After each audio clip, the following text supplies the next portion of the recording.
Hello बच्चों, आज हम लोग पढ़ेंगे हड़प्पा सभ्यता के बारे में। और ये हड़प्पा सभ्यता 12th क्लास के लिए भी है और फिर कंपटीशन के भी एग्जाम में इस चैप्टर से क्वेश्चन बनती है। हम इस चैप्टर को 2 क्लास में लेंगे और इसको पूरा करेंगे। सबसे पहले हम स्टार्ट करते हैं इस सभ्यता के हम समय के बारे में, जो कि ईसा मसीह से पहले 2350 ईस्वी में ये सभ्यता का शुरुआत हुआ और फिर ईसा मसीह से के जन्म से पहले ही 1750 तक ये सभ्यता चला। हालांकि अलग अलग इतिहासकारों का अलग अलग मान्यता है, लेकिन इस कालक्रम को सही माना गया है।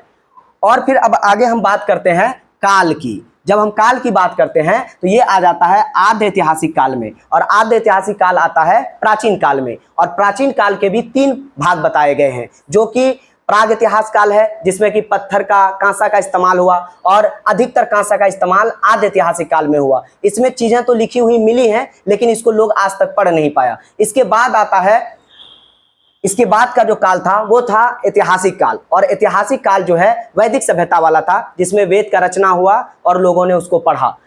और अगर हम लिपि की बात करते हैं, स्क्रिप्ट की बात करते हैं, तो इसका लिपि जो है वो भाव चित्रात्मक था।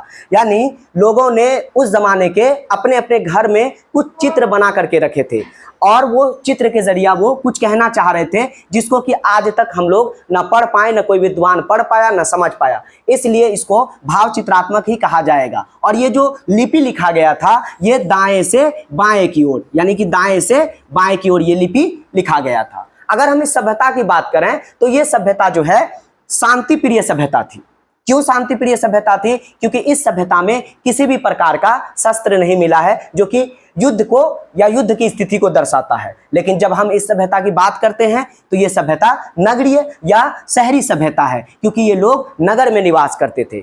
जबकि इसके बाद का जो सभ्यता आएगा वैदिक सभ्यता, उसमें लोग गांव में निवास करते हैं। तो दोनों के बीच में यही फर्क होता है। अगर हम बसावट की बात करें तो इसका बसावट जो है वो ग्रिड पद्धति वाला है, यानी रोड के चारों ओर से, मतलब इस तरीके से बना हुआ था। यहाँ भी घर बना हुआ था, यहाँ भी घर बना हुआ था, इधर भी घर था, इधर भी घर था, यानी सब तरफ से घर था। और एक दूसरे को घर जो है काट रहा था, जैसे कि चेस का जो गोटी होता है उसी तरीके से। अगर हम बात करें समाज की, तो समाज की अगर हम बात करेंगे तो इस समाज में मात्र सत्तात्मक था, यानी महिलाएं उस समाज की मुखिया होती थी और अपने घर की, अपने परिवार की मुखिया होती थी। उन्हीं का ऑर्डर माना जाता था, उन्हीं का बात को समझा जाता था, महिलाओं का ही चलता था। यानी प्राचीन काल में महिलाएं का ही चलता था, जबकि आज के काल में हम देखते हैं कि पितृ सत्तात्मक हो गया है, पुरुषों का चलता है। अगर हम बात करें इनकी, तो ये भारत की सबसे प्राचीन सभ्यता है। ये प्राचीन सभ्यता है, ये कब माना गया?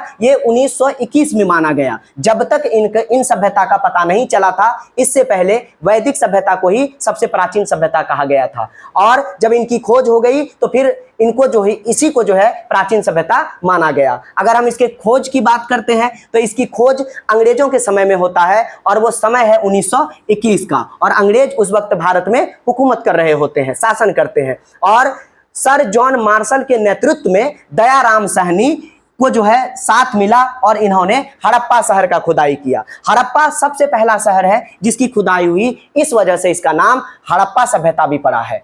और अगर हम बात करें कि फिर उसके अगले साल 1922 में फिर दयाराम साहनी का भाई था राखल दास बनर्जी, इनके नेतृत्व में भी खुदाई हुआ और एक मोहनजोदड़ो शहर का मिलना हुआ। और ये जो शहर है सबसे बड़ा नगर था, सबसे बड़ा शहर था। इस वजह से इस सभ्यता को हड़प्पा सभ्यता, मोहनजोदड़ो सभ्यता, और ये सिंधु नदी के किनारे होने के वजह से इसको सिंधु घाटी सभ्यता के नाम से भी जाना जाता है। एक इतिहासकार हैं जिनका नाम है पिग्गट महोदय। कहा जाता है कि इस सभ्यता में जितने भी शहर थे, सबसे ज्यादा जो विकसित शहर था वो था हड़प्पा और मोहनजोदड़ो। इस वजह से इतिहासकार पिग्गट महोदय ने इन दोनों शहरों को जुड़वां राजधानी कहा है कि ये दोनों शहर हो सकता है कि उस समय में इस सभ्यता की राजधानी रहा होगा। फिर अगर हम आगे बात करते हैं बंदरगाह नगर की, क्योंकि ये लोग जो हैं दूसरे सभ्यता वालों के साथ व्यापार करते थे, तो वो जो व्यापार करते थे वो करते थे मेसोपोटामिया के सभ्यता वालों के साथ। तो ये जो व्यापार होता था उसका जो बंदरगाह था, यानी कि जल ही माध्यम था एक जगह से दूसरे जगह जाने के लिए, तो वो जो जगह था उसका नाम था लोथल। आज ये वर्तमान समय में गुजरात में पड़ता है। बाकी और भी सारी चीजें हम लोग इसमें करेंगे और भी चीजों को धीरे धीरे से समझने का प्रयास करेंगे, जो कि इसके अगले भाग में आएगा। और आगे की जानकारी के लिए हमारे चैनल को सब्सक्राइब करें, लाइक करें और फिर शेयर करें। धन्यवाद।